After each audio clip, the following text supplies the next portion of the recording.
Chapitre 13. Dites-nous ce que vous avez vu, demanda Rek, en rejoignant les 4 chefs des 30 dans la cabine de Serbitar. Il avait été tiré d'un profond sommeil par Menahem, qui avait rapidement expliqué le problème auquel devait faire face Ladros. À présent réveillé, il écoutait attentivement le prêtre guerrier blond, qui décrivait la menace dans ses grandes lignes. Le capitaine à la hache entraîne les hommes. Il a fait démolir toutes les maisons à partir du mur 3 pour créer un terrain dégagé. Il a également fait bloquer les tunnels jusqu'au mur 4. Il a bien fait. Vous avez parlé de traîtres, ajouta Rek. Serbitar leva la main. Patience, ordonna-t-il. Continue, Arbedak. Il y a un aubergiste du nom de Musar qui est originaire de la tribu Nadir des Têtes de Loup. Cela fait 11 ans qu'il est à Drosdelnok. Lui et un officier de Renaï complotent pour tuer Drus. Je pense qu'ils ne sont pas seuls. Ulrich sait que les tunnels sont condamnés. Comment s'enquit Rek. Il n'y a pourtant personne qui voyage en direction du nord. Il utilise des pigeons. Que pouvez-vous faire demanda Rek à Serbitar, qui haussa les épaules et se tourna vers Vintar pour qu'il intervienne. L'abbé écarta les mains. Nous avons essayé de rentrer en contact avec Drus, mais il n'est pas réceptif, et la distance est encore trop grande. Je ne vois pas comment nous pouvons leur venir en aide. Quelle nouvelle de mon père demanda Virae. Les hommes échangèrent des regards mal à l'aise. Finalement, ce fut Serbitar qui prit la parole. Il est mort. Je suis profondément désolé. Virae ne répondit rien. Son visage ne montra aucune émotion. Rek passa son bras sur ses épaules, mais elle le repoussa et se leva. « Je vais sur le pont, déclara-t-elle doucement. Je te verrai plus tard, Rek. Tu veux que je vienne avec toi ? Non, je ne tiens pas à partager ce moment. Quand elle eut refermé la porte derrière elle, Vintar parla d'une voix douce et triste. C'était un homme bien, à sa manière. Je l'ai contacté avant la fin. Il était en paix et dans le passé. Dans le passé ? S'enquit Rek. Qu'est-ce que ça veut dire ? Son esprit s'était enfui vers des souvenirs plaisants. Il est mort heureux. Je crois que la source l'accueillera. Je prierai pour cela en tout cas. Mais que faire pour Drus ? J'ai essayé de contacter le général Ogun, déclara Arbedak. Mais le danger était trop grand. J'ai failli me perdre. La distance... Oui, l'interrompit Serbitar. Est-ce que tu as quand même réussi à établir de quelle manière ils allaient tenter l'assassinat ? Non, je n'ai pas pu pénétrer l'esprit de l'homme. Mais devant lui, il y avait une bouteille de vin rouge Lentrian, et il était en train de la reboucher à la cire. C'est peut-être un poison ou un narcotique quelconque. Il doit bien y avoir quelque chose que vous pouvez faire, dit Rek, avec tous vos pouvoirs. Tous nos pouvoirs, sauf un, ont leurs limites, déclara Vintar. Nous ne pouvons que prier. Drus a été un guerrier pendant de nombreuses années. C'est un rescapé perpétuel, un survivant. Ce qui veut dire qu'il n'est pas seulement doué, il a aussi de la chance. Menahem, tu dois partir pour Ladros et espionner pour notre compte. Peut-être que la tentative va être retardée jusqu'à ce que nous soyons plus près. Vous avez fait allusion à un officier de Renaï, dit Rek à Arbedak. Qui ? Pourquoi ? Je ne sais pas. Il sortait de la maison de Musar au moment où je finissais mon voyage mental. Il agissait furtivement, c'est ce qui a éveillé mes soupçons. Musar était dans le logis et sur une table à côté de lui, il y avait une note écrite en nadir. Cela disait « Tuer Marchemort ». C'est sous ce nom que Drus est connu des tribus. Vous avez de la chance de voir cet officier, commenta Rek. Dans une cité forteresse de cette taille, les probabilités de surprendre un acte de trahison doivent être extrêmement faibles. Oui, répondit Arbedak. Rek aperçut le regard que s'échangèrent le prêtre blond et l'albinos. Mais peut-être que la chance n'est pas la seule responsable, demanda-t-il. Peut-être, répondit Serbitar. Nous en parlerons bientôt. Car pour l'instant, nous sommes impuissants. Menahem va observer la situation et nous informera au fur et à mesure. S'ils retardent leur tentative de 2 jours, nous serons peut-être à même de faire quelque chose. » Rek regarda Menahem qui était assis à la table. Il se tenait le dos droit, les yeux fermés, et respirait péniblement. « Il est parti ?» demanda-t-il. Servitar acquiesça. Drus faisait semblant d'être intéressé par les discours qui se prolongeaient. Depuis que le banquet s'était achevé, le vieux guerrier avait dû par 3 fois écouter les remerciements des habitants, des bourgeois, des marchands et des échevins pour s'être joint à eux. Il disait que cela allait en remontrer aux trouillards toujours prêts à enterrer la puissance de l'empire Drenaï. Comment, lorsqu'ils auraient gagné la guerre, rapidement, les curieux afflueraient de tout le continent à Drosdelnock. Comment de nouveaux couplets allaient être ajoutés à Légende, la saga écrite par Sieben. Les mots ronronnaient, et avec le vin, les louanges devenaient de plus en plus énormes. 200 membres des familles les plus riches et les plus influentes de Delnock étaient présents dans le grand hall, assis autour de l'imposante table ronde qui servait d'habitude aux affaires d'État. Ce banquet était l'idée de Bricklin, le maître bourgeois, un petit commerçant égocentrique qui s'était suspendu à l'oreille de Drus pendant tout le repas, et qui remettait ça à présent. Son discours s'avérait être le plus long de tous. Drus maintenait un sourire égal, opinant çà et là quand il le jugeait nécessaire. Il avait déjà joué ce rôle dans un grand nombre de fêtes, bien que d'habitude elles succédassent à la bataille au lieu de la précéder. Comme prévu, Drus avait ouvert la réception en faisant un petit discours sur sa vie, qu'il avait conclu par la promesse enthousiaste que la Drosse tiendrait, si les soldats voulaient bien montrer autant de courage que les familles réunies à la table. Et comme prévu également, il obtint un tonnerre d'applaudissements. Comme à son habitude dans ce genre d'occasion, Drus but avec parcimonie et par petites gorgées l'excellent vin rouge Lentrian, qui lui était servi par le corpulent aubergiste Musard, le maître de cérémonie du banquet. Dans un sursaut, Drus prit conscience que Bricklin avait terminé son discours et applaudit vigoureusement. Le petit homme grisonnant s'assit à sa gauche, rayonnant et saluant sous les applaudissements qui continuaient. « Un beau discours, » dit Drus. « Très beau. »« Merci. Le vôtre, d'après moi, était meilleur, » répondit Bricklin, en se versant un verre de vin blanc Vagrian d'un pichet en pierre. « Allons donc, vous êtes un orateur né. »« C'est amusant que vous disiez ça. Je me souviens avoir donné un discours à Drenan pour le mariage du comte de Maritain. Vous connaissez le comte, bien sûr. Enfin bon, il m'a dit... » Et cela continua ainsi, Drus souriant et opinant du chef, et Bricklin mettant en avant ses qualités. Intarissable.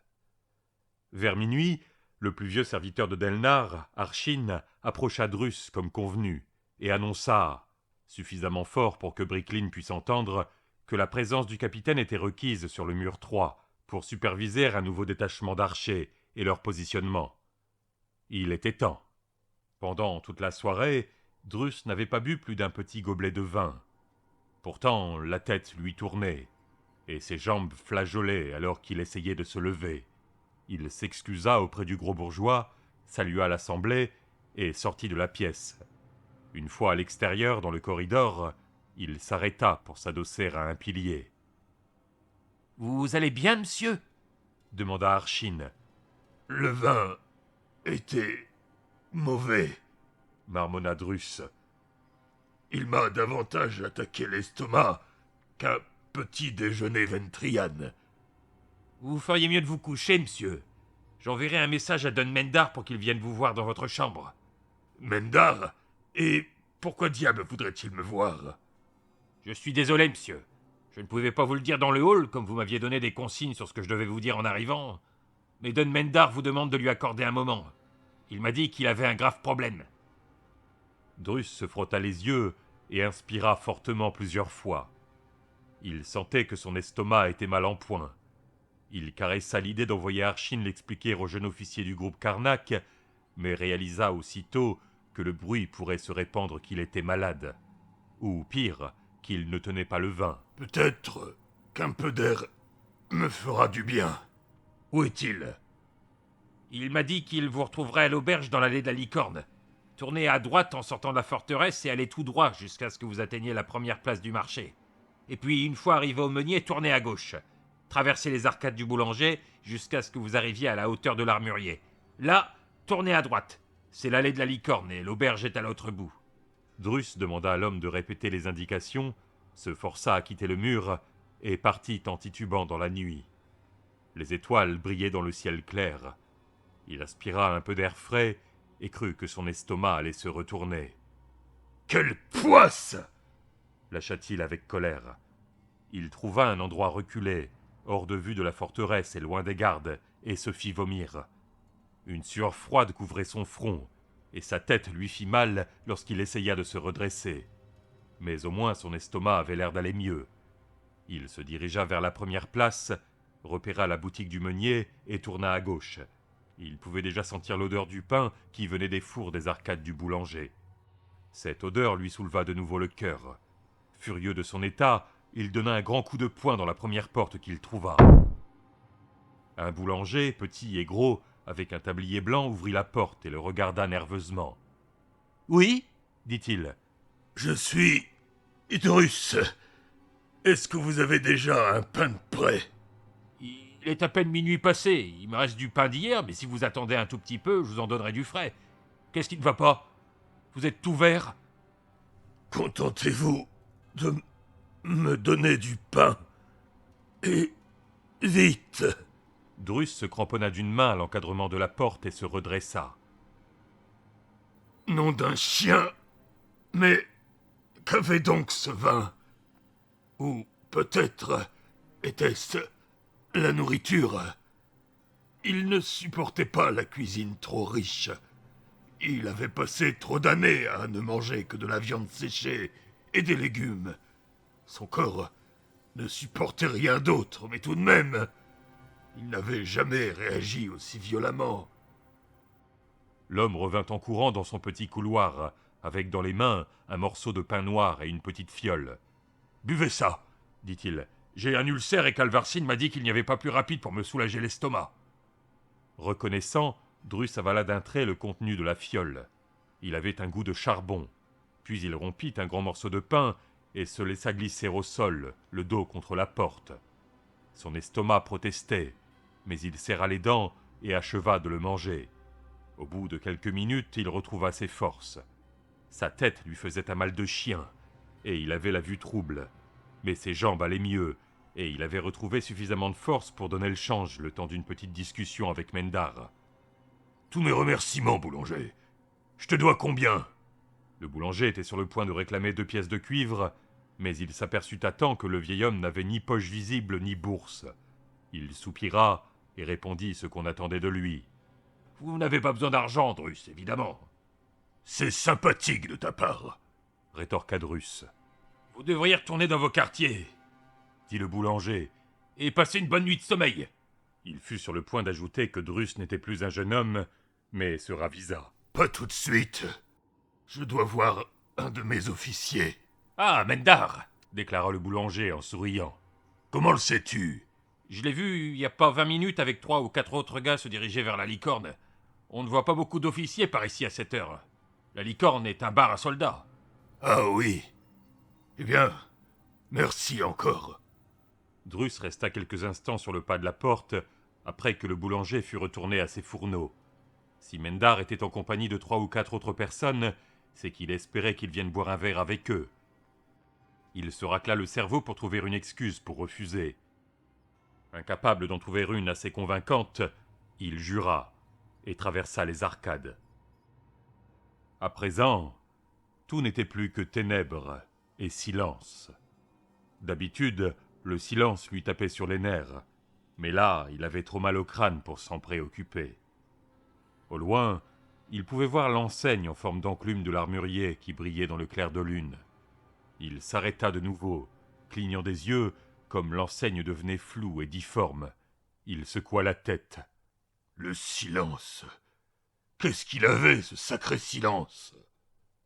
Il continua d'avancer, mal à l'aise, libérant légèrement Snaga de son fourreau, plus par un réflexe dû à l'habitude que par réelle conscience du danger. Il tourna à droite.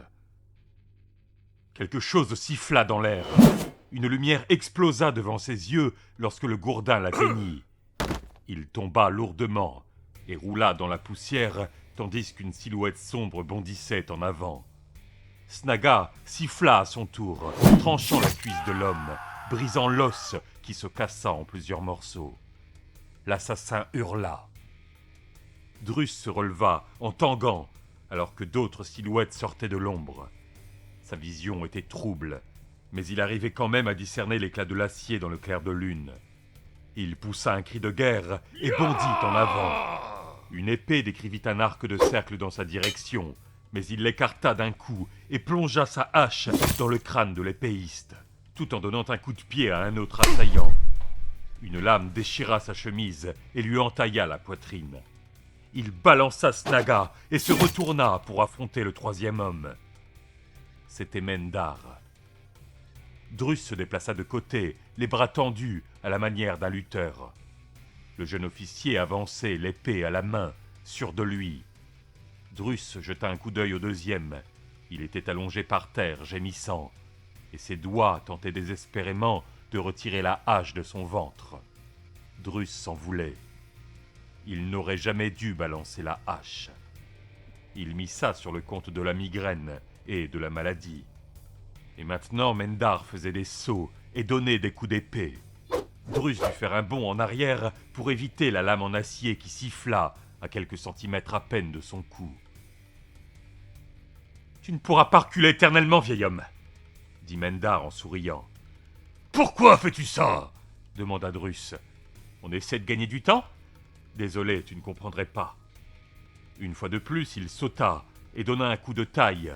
Et de nouveau, Drus bondit hors d'atteinte. Sauf que maintenant, il était dos à un bâtiment et n'avait nulle part où s'enfuir. Mendar se mit à rire. « Je n'aurais pas cru que ça aurait été si facile de te tuer, Drus, déclara-t-il. Et il se fendit d'une botte vers l'avant. Drus virevolta sur lui-même et frappa de la paume le plat de la lame, puis il bondit en avant. L'épée lui découpant la chair au-dessus des côtes. Il écrasa son poing en plein milieu du visage de Mendar. Le grand officier tituba en arrière, du sang coulant de sa bouche. Un deuxième coup vint le percuter au-dessus du cœur, brisant une côte. Il s'effondra, lâchant son arme, mais de gros doigts le saisirent par la gorge et le relevèrent. Il cligna des yeux. La prise se relâcha, juste le temps de faire passer un peu d'air dans son gosier. « Facile, fiston! Rien n'est facile dans la vie !» Un bruit feutré vint de derrière. Drus agrippa fortement Mendar et le fit tourner autour de lui.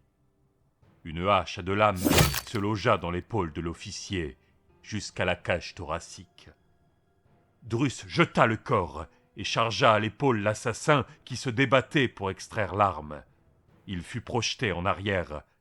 Tandis que Drus se remettait debout, le tueur fit demi-tour et s'enfuit à toutes jambes dans les arcades du boulanger. Drus jura et retourna vers l'officier mourant. Du sang jaillissait de l'horrible blessure, imprégnant la terre du sol. « Aide-moi » implora Mendar. « Par pitié ! Estime-toi heureux, fils de pute. Moi je t'aurais tué encore plus lentement. Qui était-ce » Mais Mendar était mort.